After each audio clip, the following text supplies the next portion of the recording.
Okay, so today I will cover this video on optical metrology, scatterometry, and ellipsometry. So let's dive right into the content of today's video. So let's first cover about wafer inspection. So during the manufacturing process of the silicon wafer, certain inspection is conducted inline during the manufacturing process in order to make sure that the particle counts are kept low, the wafer defect count is kept low, as well as spotting any irregularities during the various film deposition, lithography, and etching steps. So this schematic over here roughly illustrates the kinds of wafer inspections or monitoring inspections that can be conducted during the process of the semiconductor fabrication. So for example, the product can be inspected after deposition to make sure that let's say the film thickness is uniform. Right, then there's also inspection after photolithography. So one example of this is the after development CD measurement, critical dimension measurement. So this is to make sure that after the lithography step and the development of the pattern, the dimensions of the pattern that's been developed is within the expected range. And of course, normally after lithography, right, you have the etch step to define the patterns in the film stack below the photoresist. And so there can also be inspection after etch to make sure that the dimensions of the pattern being etched into the wafer is indeed within the desired range. And in addition to this, there's also a monitoring inspection. So previously, this product inspection that I've talked about, inspection of the actual product wafers. However, we can also send in blank wafers, right? Monitoring wafers that are blank wafers in order to, let's say, monitor the particle count during one operating cycle of the wafer fabrication tool. So for example, this schematic to the right here actually gives a few examples of certain inspection methods. So as mentioned earlier, we can inspect the product wafer itself through means such as optical inspection, which is the topic of discussion today, inspection with the electron beam. So this can be like electron beam imaging. There can also be the sending of non-patterned monitoring wafers into the tool. So these are not product wafers, these are blank wafers. And this is to basically identify the kind of surface contamination that could result from a wafer passing through the tool. So the reason why a blank wafer is being used is that when there's no pattern on the wafer, right, it's easier to use your inspection tool to spot and count the number of particle contamination that fall on the wafer when it's being processed by the tool. And of course, there's also specialized inspection methods such as using X-ray, AFM, which is atomic force microscopy, infrared inspection methods, and so on and so forth, which I may cover in the future videos.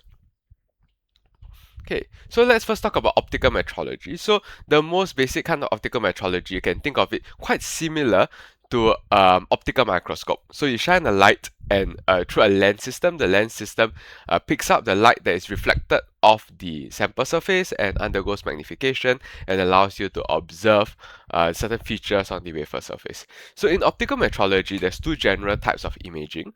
There's bright field and dark field imaging. So let's talk about bright field imaging first. So when the light falls on the wafer surface, right, most of it is specularly reflected. That means it's reflected, according to the rules of reflection, right? It's not scattered to high angles. It is reflected off the planar wafer surface.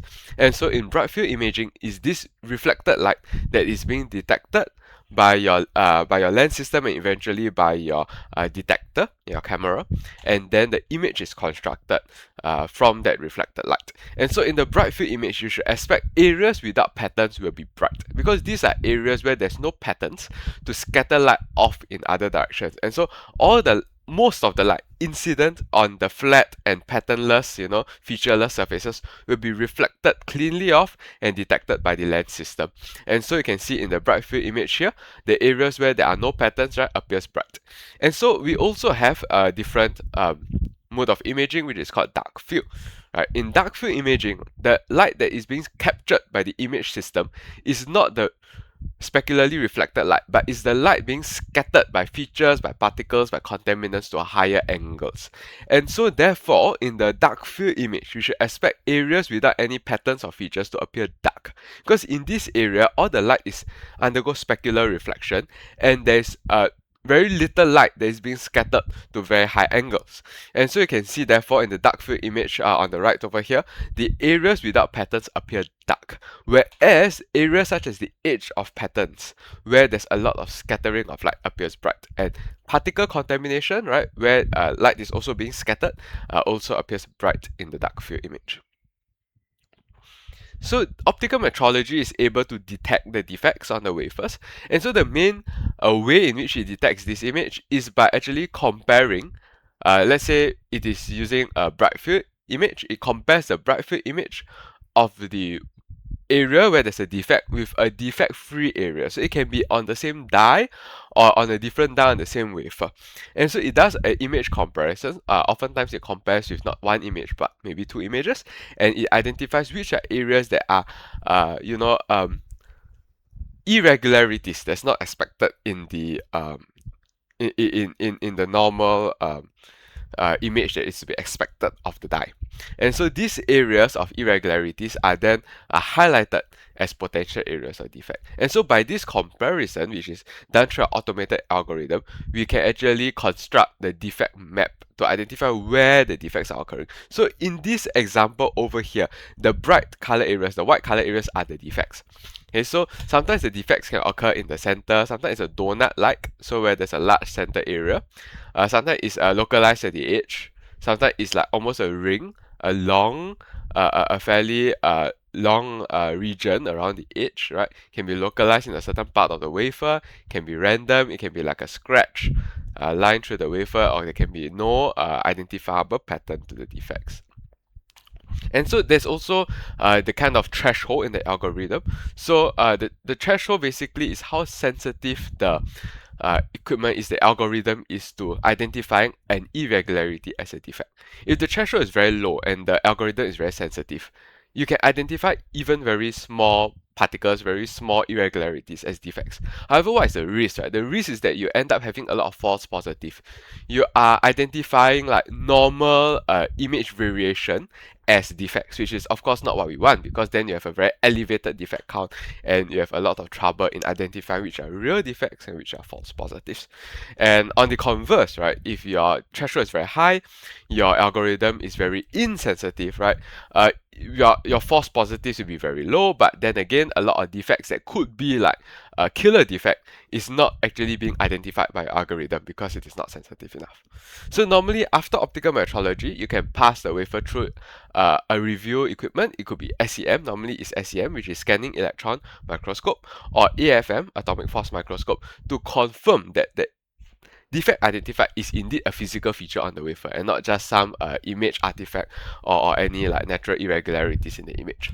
So as you can see here, for example, some of the defects, right, most of the defects was actually found either by SEM or AFM review.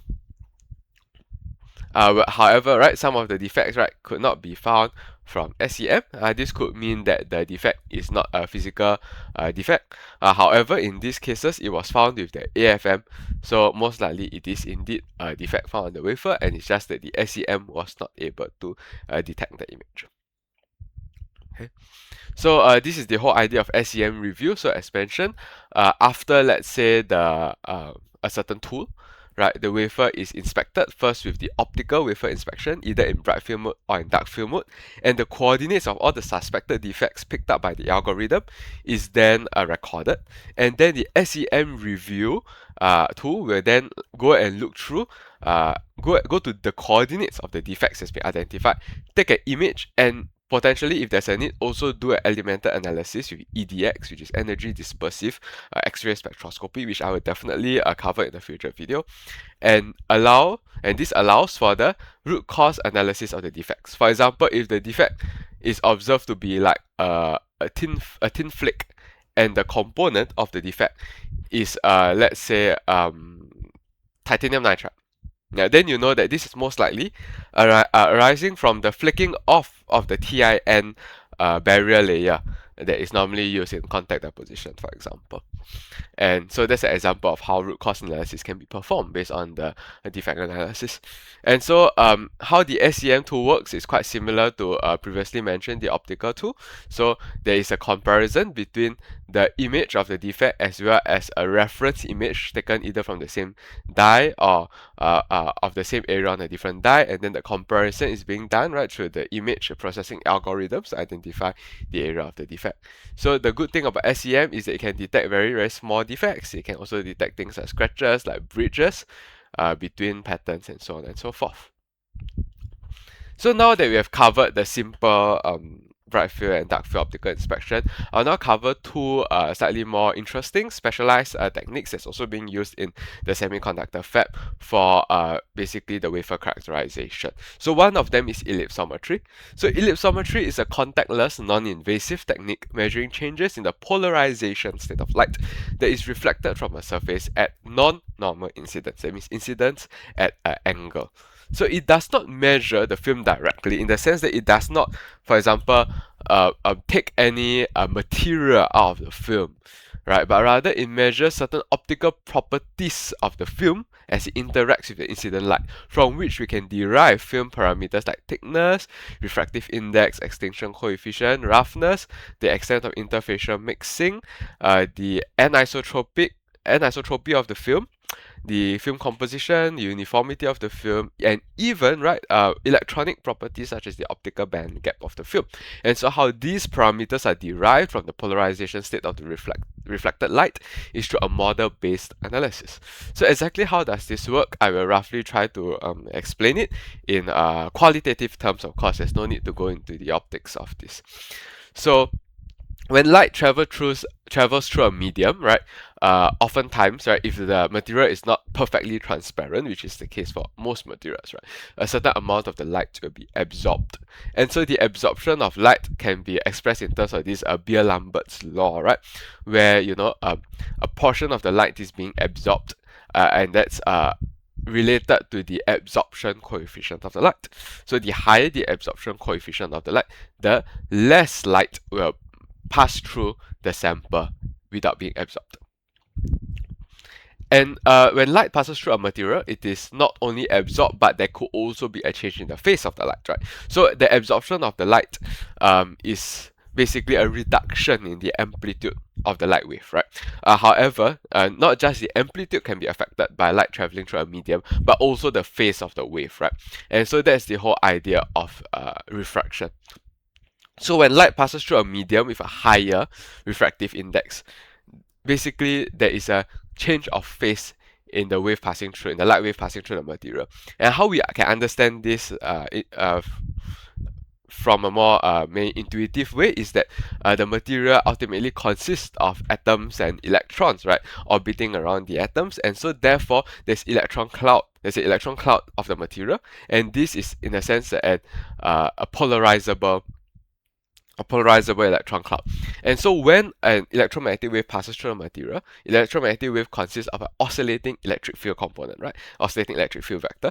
And so this oscillating electric field can polarize the electron cloud through the material and therefore interact electronically with the material. And this act of polarizing the electron cloud of the material, right, causes a delay in the propagation of the electromagnetic wave, and therefore a delay in the propagation will cause a shift in the phase of the wave passing through. And so the metric that tells you how much of a phase shift will happen is actually the index of refraction n, which is basically, simply put, the ratio of the speed of light through the material, right, divided by the speed of light in the vacuum.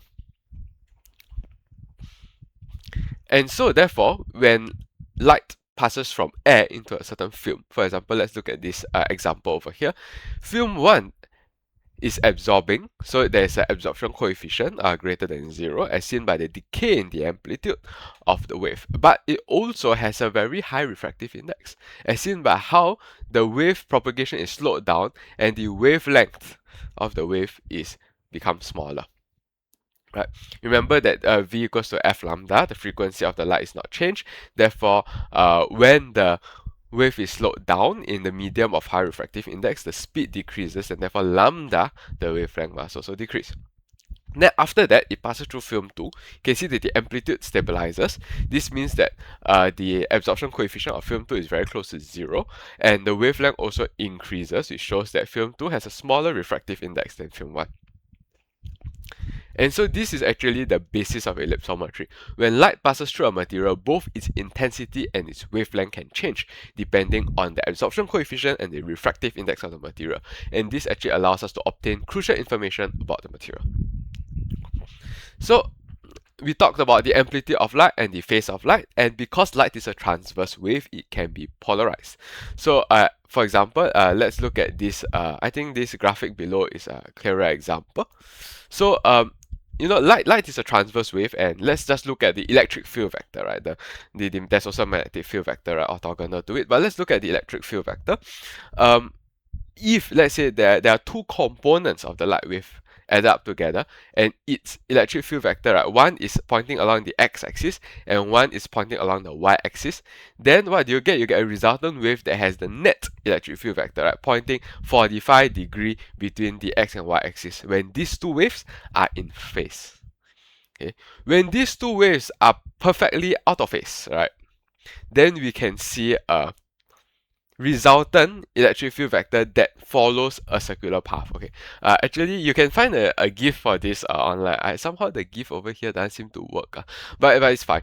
You can just do a quick search on Google or YouTube and you can find a lot of nice animations showing how this works. And so if it is in phase, right, it's linear. If it's perfectly out of phase or anti-phase one another, it'll be circular. And if there's like basically a certain extent that's out of phase, right, in between like let's say 0 and 2 pi, then we have an elliptical resultant electric field vector. So therefore, there are three general categories of light polarization. Linear polarization, right, where the electric field, the electric field vector follows basically a linear path, right? A circularly polarized light where it follows a circular path, and elliptically polarized light where it follows an elliptical path. Okay. And so why is this important? This is because in ellipsometry, we utilize elliptically polarized light to be incident on the material surface. And so of course it is easier to do what we did just now, to break down the polarization of the light into two orthogonal components. So this is for the sake of mathematical treatment. We decompose it into the P component, which is parallel to the plane of incidence, or I can say it is normal to the plane of the wafer, and the S component, which is perpendicular to the plane of incidence, or we can also say parallel to the plane of the material surface. And so we basically break down the polarization of the light into the P and S component, right? And we measure the P and S component of the incident light and also the P and S component of the reflected light. And we can obtain basically two constants, two parameters where it actually describes to you how the phase of the light changes after reflection.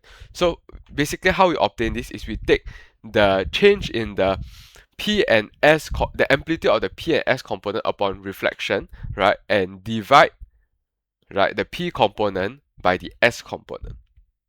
Right, so RP is basically the intensity of the P component after reflection divided by the intensity of the P component incident on the material. And so that gives a ratio basically of the reflectivity of the light, of the P component of the light. And Rs is the reflectivity of the S component of the light. And by taking the ratio of these two reflectivities, right, we can express it in this form, where the parameter phi represents the relative amplitude change, which depends on the absorption coefficient alpha on the material. So it's the extent that the one of the component of the light is being absorbed to the other.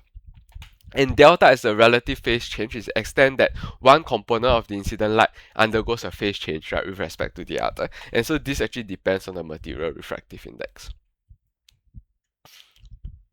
So a good graphical depiction of how this occurs is that firstly, in this case, it's using a linearly polarized light to have incident upon the film stack, and the resultant reflected light actually adopts now an elliptical polarization after interacting with the material.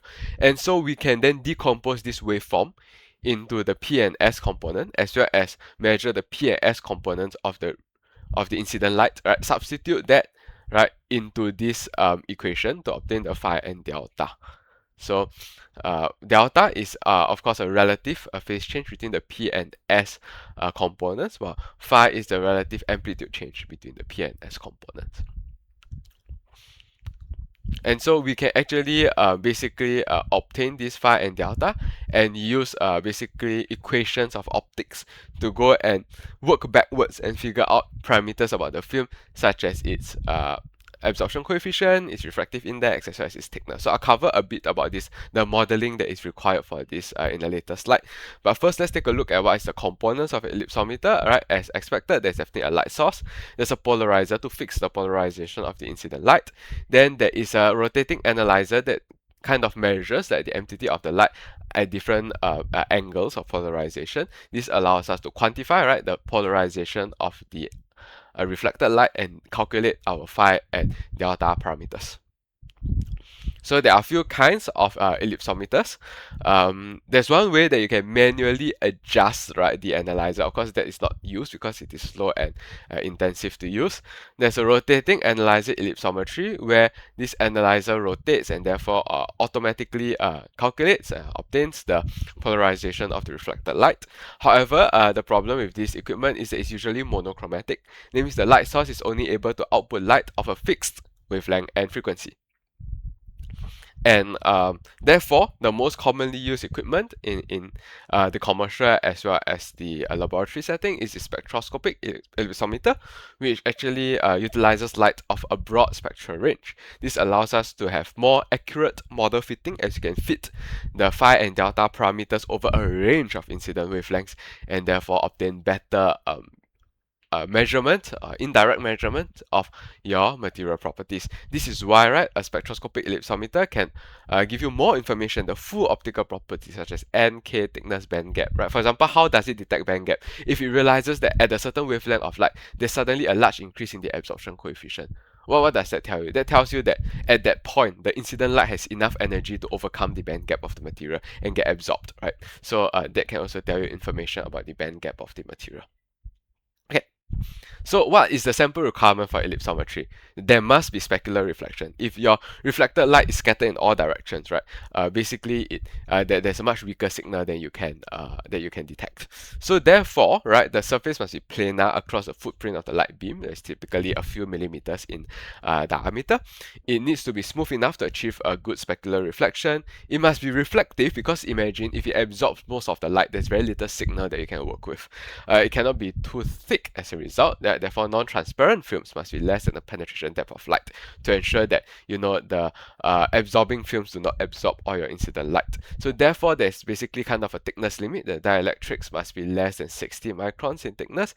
Metals must be less than 100 nanometers in thickness, and semiconductors must be thin enough for sufficient reflection to occur. And definitely, it can be used for both flexible or rigid substrates. So how is the data analysis going to be performed in ellipsometry? Firstly, we need to measure the phi and the delta across a wave of wavelengths. Then we construct a model. So our model must be constructed based on some information that you already know. For example, let's say we know what materials we are depositing on the wafer, but we just want to know the thickness. We have not measured the thickness yet, but we also know the rough range, let's say. So we put in parameters such as the refractive index of the films because we know what material we are depositing.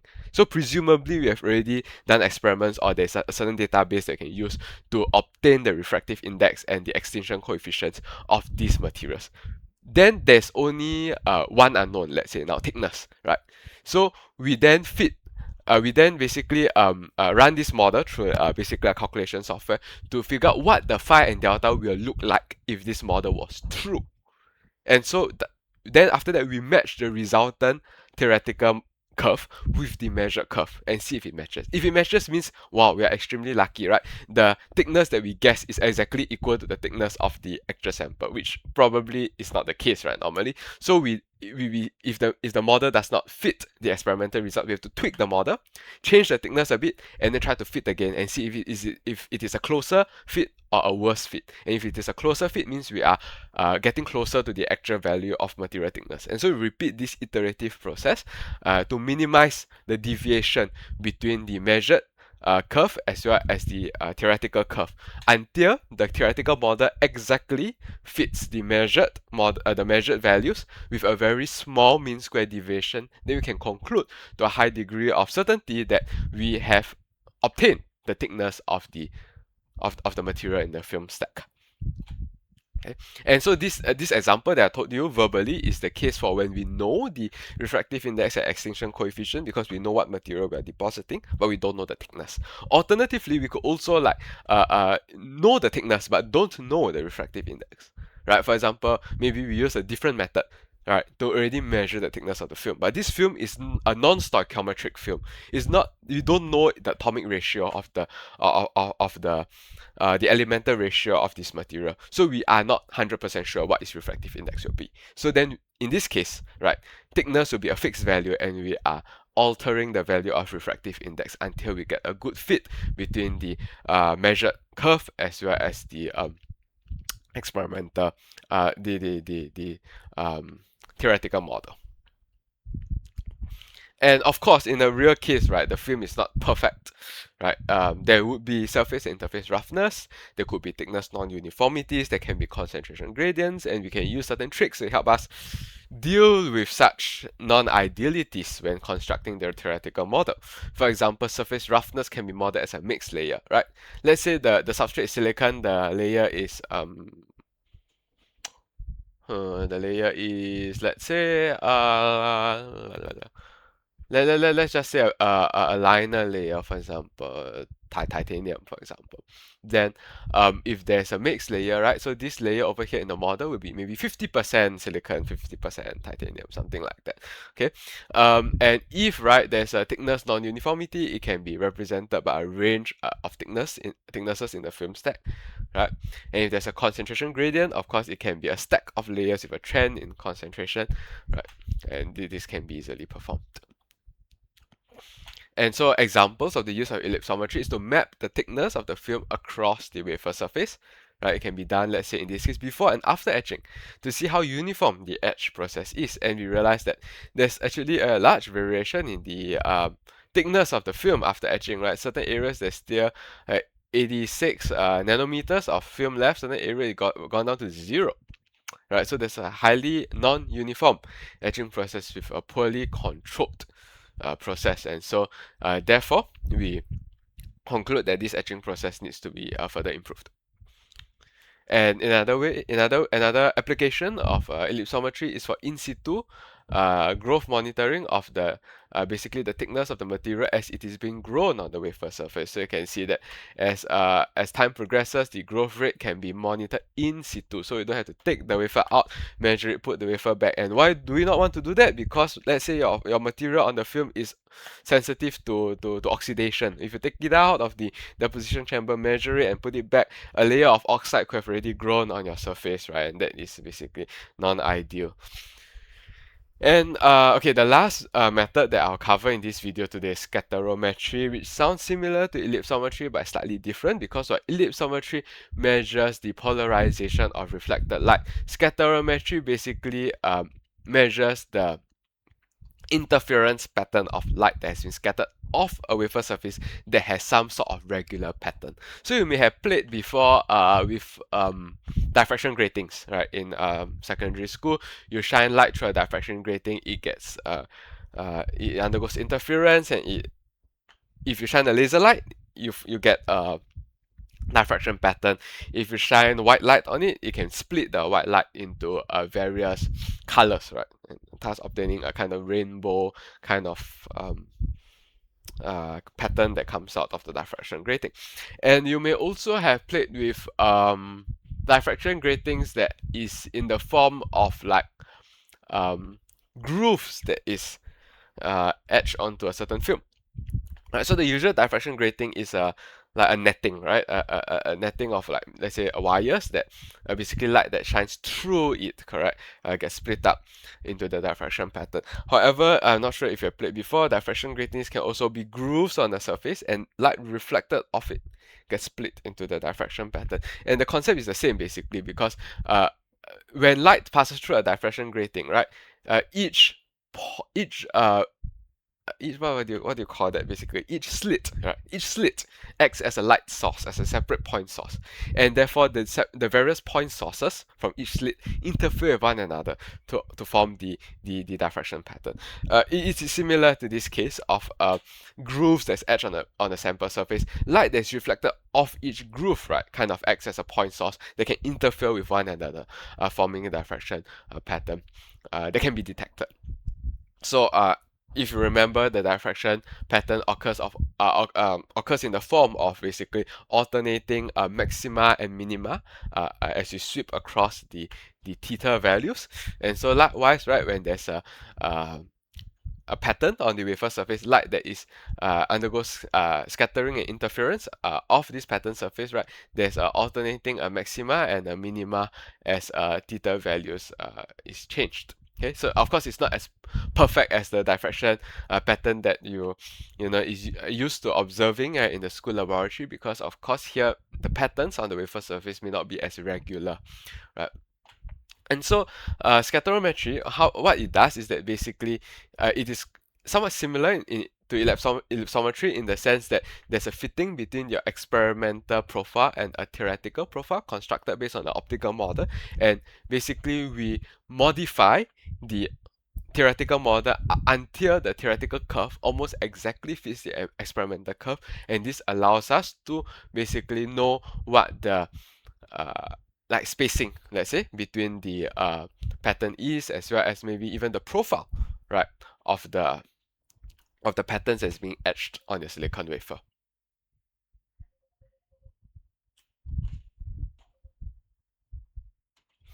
And so okay, scatterometry is actually a very precise technique if the model constructed is accurate, such that we can even measure things like the critical dimension, which is basically the dimension of the feature on the wafer at the top and even at the bottom. And therefore obtain the profile, right, of the feature that's been etched into the wafer. However, the main problem with the scatterometry is that it requires this theoretical optical model before any real quantitative measurements can actually be obtained.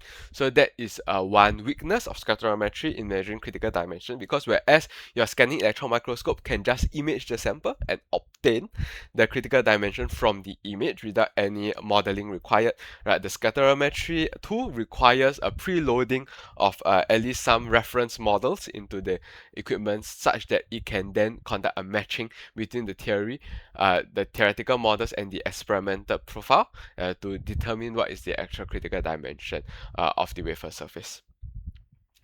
And so application of scatterometry, as mentioned, would be to measure the critical dimension, therefore allowing us to determine whether there's excessive variation in critical dimension, both, let's say, within the wafer and between wafers, etc. So this actually brings us to the end of this video on the optical metrology tools. Right, in the next video, I'll cover actually scanning electron microscopy, which was actually mentioned a few times in this video, right? Which is a very important electron microscopy tool used to image the wafer, measure critical dimension, etc. As well as a related technique that is often done in conjunction with the SEM, which is the EDX, also sometimes known as EDS, which is the elemental characterization tool. And I may also, if I have time, actually cover the focused ion beam, which is actually used to obtain a cross-section of the wafer. And so, with that, I end the video, right? Now let me just exit this. Okay, thank you for watching this video, and I hope that you have learned something useful about optical metrology in semiconductor fabrication. Thank you.